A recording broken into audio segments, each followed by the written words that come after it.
Aujourd'hui, nous sommes tous au front. Il n'est pas suffisant de compter sur les militaires qui font un travail extraordinaire. Nous sommes tous maintenant rappelés au front grâce à des initiatives comme celle de Yossi Dagan, également les moyens de nous défendre et nous sommes prêts. On va rejoindre dans quelques instants une personnalité bien connue de la communauté francophone. Il s'agit de Benjamin Orgen. Benjamin Orgen qui avait perdu sa femme dans un attentat terrible à Tel Ménaché alors qu'elle était partie faire son jogging. Mais il remonte bien sûr la pente, on va dire. En tout cas, il essaye de ne pas rester inactif dans cette période très compliquée. On va parler donc des Kitotes Konenut. Alors, je ne sais pas comment on peut traduire ça exactement. Peut-être que Benjamin a une idée. Bonjour Benjamin. Bonjour à tous. Je vous propose un groupe d'intervention. Enfin, c'est comme ça que généralement je le traduis. Alors, groupe d'intervention sécuritaire, moi j'aimerais rajouter. Oui, en effet. Il s'agit en effet d'un groupe qui est composé des civils qui habitent dans chaque région, dans chaque village ou dans chaque quartier maintenant, puisque on apprend que suite aux événements terribles que nous avons vécus il y a 2 semaines, des groupes d'intervention donc de sécurité sont maintenant fondés même dans les villes. Sur la base des quartiers, et c'est en effet quelque chose qui a été prouvé comme étant le plus efficace pour se protéger contre ce genre d'agression. Alors c'est quelque chose qu'on n'a jamais vu encore en Israël, peut-être au moment de la création de l'État, et encore j'en suis pas certaine, que la population civile est en train de s'armer en fait, c'est ça. Oui, mais tout est fait de manière absolument contrôlée, c'est-à-dire que ces groupes d'intervention sont fondés, avec le couvert de l'armée. Généralement, les municipalités locales sont celles qui s'occupent de la création, de la formation. Dans chaque municipalité, il y a quelqu'un qui est responsable de la sécurité. Et on s'est aperçu tout simplement que, en fait, les personnes locales sont les mieux équipées et moralement et même souvent physiquement, vu de leur présence, pour protéger ces localités.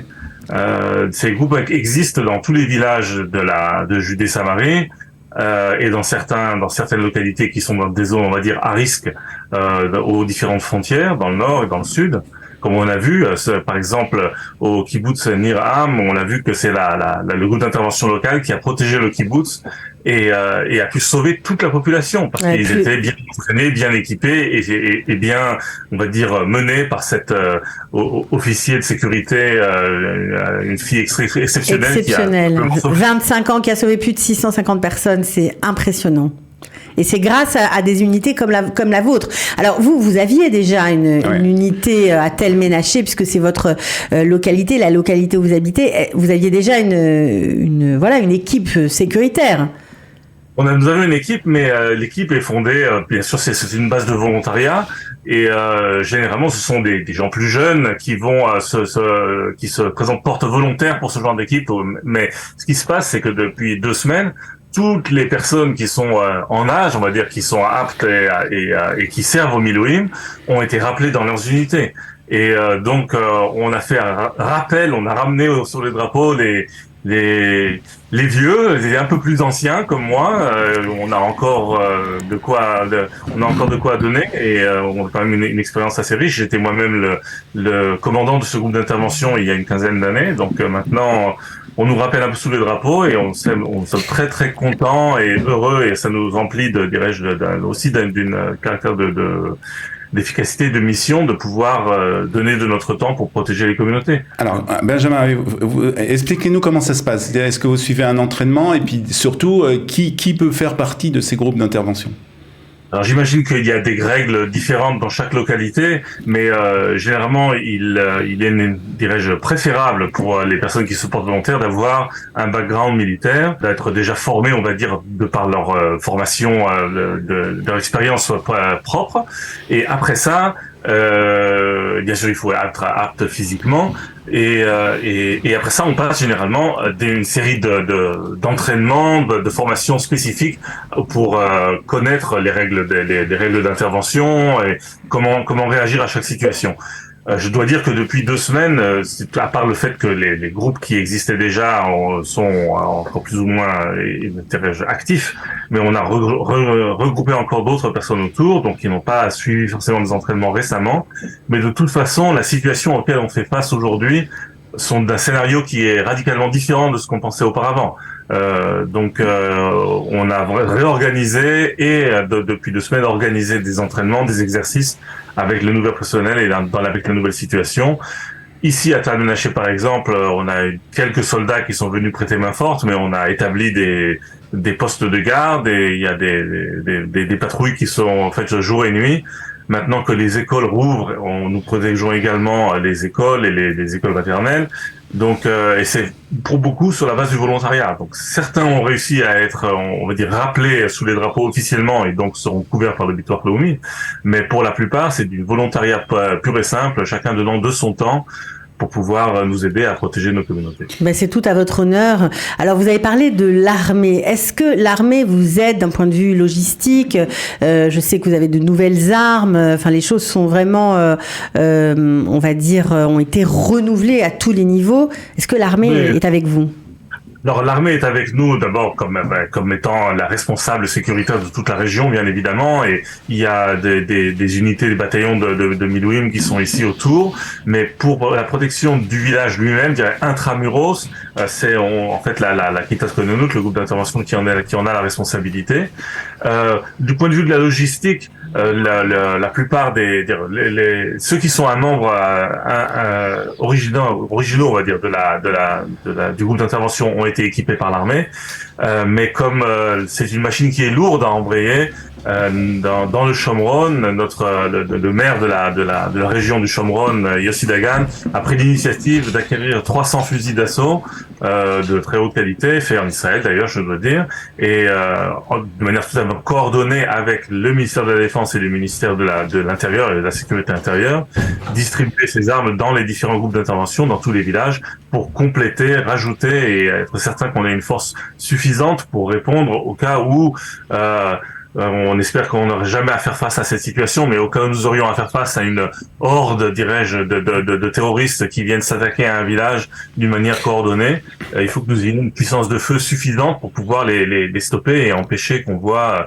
les scènes horribles qu'on a pu voir il y a 2 semaines. Alors justement, Benjamin, je voudrais vous poser une question par rapport à ça, parce qu'on a beaucoup parlé de cette question de donner des armes aux citoyens, et c'est vrai que c'est un peu un débat qui fait beaucoup de polémiques ici en Israël. Qu'est-ce que vous avez à répondre justement à ces personnes qui disent que il faut pas donner des armes aux citoyens parce que de peur justement qu'ils prennent la loi entre leurs mains et que on ne sache pas exactement les contrôler? De facto en Israël, beaucoup de personnes qui sont non militaires et non forces de sécurité ont des armes, chacun pour des raisons différentes. C'est-à-dire et on a pu voir que sur toute l'histoire d'Israël, il y a eu extrêmement peu d'actes criminels qui ont été commis avec des armes qui étaient en circulation d'une manière légale. La plupart la énorme majorité de toutes les crimes qui sont faits avec des armes à feu en Israël, peu importe que ce soit dans un contexte sécuritaire ou dans un contexte plus purement criminel, sont faits avec des armes illégales et pas avec des armes légales. Donc déjà, le ministère de l'Intérieur sait distribuer des permis de port d'armes. C'est d'ailleurs une des conditions pour recevoir une arme qui est distribuée aux civils, comme on dit pour les Kitot Kononut, que certains pourraient appeler des milices locales, mais alors qu'elles sont totalement encadrées dans un cadre militaire. Il faut bien sûr passer le crible du ministère de l'Intérieur, avoir un casier judiciaire vierge, avoir aucun antécédent psychiatrique, etc. Enfin, les choses ne sont pas distribuées comme ça à qui le veut. Venez au centre communautaire et recevez votre fusil. Ouais. Donc c'est très contrôlé quand même. C'est contrôlé je pense qu'aujourd'hui nous sommes tous au front. Ouais. On l'a bien vu. Il n'est pas suffisant de compter sur les militaires qui font un travail extraordinaire. Et on l'a vu même il y a 2 semaines. Je dois dire que j'ai lu énormément de témoignages ayant participé à une initiative de traduction des témoignages en français. Et j'ai lu énormément de témoignages de ce qui était passé. Je peux vous dire que nos militaires, ceux qui étaient présents et ceux qui ont été appelés en urgence, sont arrivés là-bas et se sont battus vraiment comme des lions. Et pour la plupart ont donné leur vie et Donc il faut faire très attention quand on parle de l'armée de pas dire que on peut plus compter dessus. On peut compter sur l'armée pour défendre Israël, mais nous sommes dans une situation devant laquelle nous sommes tous maintenant rappelés au front. Et Dieu merci, nous avons tous aussi non seulement la volonté, mais également les capacités. Et grâce à des initiatives comme celle de Yossi Dagan, également les moyens de nous défendre. Et nous sommes prêts. Et vous êtes prêts, et lorsque vous parliez de l'âge de ceux qui ont été rappelés dans ces équipes d'intervention, on a vu combien on va dire, de gens qui n'étaient plus du tout en service, qui avaient plus de 60 ans et qui ont été de véritables héros sur le terrain en sauvant des dizaines de vies. Et franchement, je crois qu'il faut même encore plus se méfier de ceux qui ont l'expérience que de ceux qui démarrent dans ce genre de fonction. En tout cas. Alors, avant de terminer, juste pour dire que ces initiatives, c'est pas seulement dans les villages qui sont frontaliers, avec soit dans le sud, soit dans le nord, ou sur Saint-Judée-Saint-Marie, c'est aussi dans les villes. Ici, par exemple, à Jérusalem, il y a une initiative de faire justement ce genre de groupe d'intervention dans tous les quartiers de Jérusalem. Il y a déjà 20 équipes d'intervention qui sont déjà sur pied à Jérusalem. Et à Givat-Haïm aussi, il y a une initiative comme ça. Et je sais aussi qu'à Tel Aviv aussi, il y a une initiative qui est en train de se dérouler. Vous êtes en lien avec ces équipes-là, qui vous demandent peut-être de l'aide, puisque pour eux, c'est nouveau?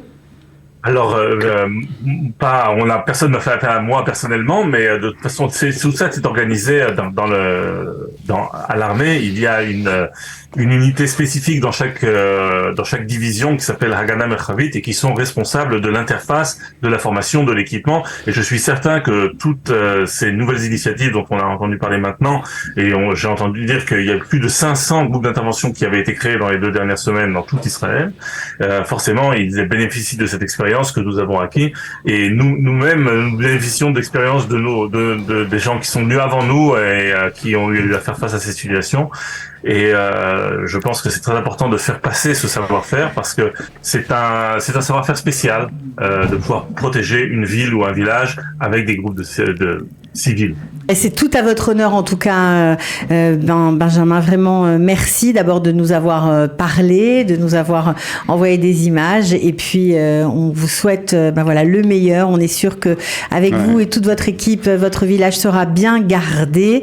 Et que surtout, vous n'ayez pas l'occasion d'intervenir. Voilà. Et puis, Am Israël Chai, ça, il faut pas l'oublier. Merci beaucoup, Benjamin Orgen. Si,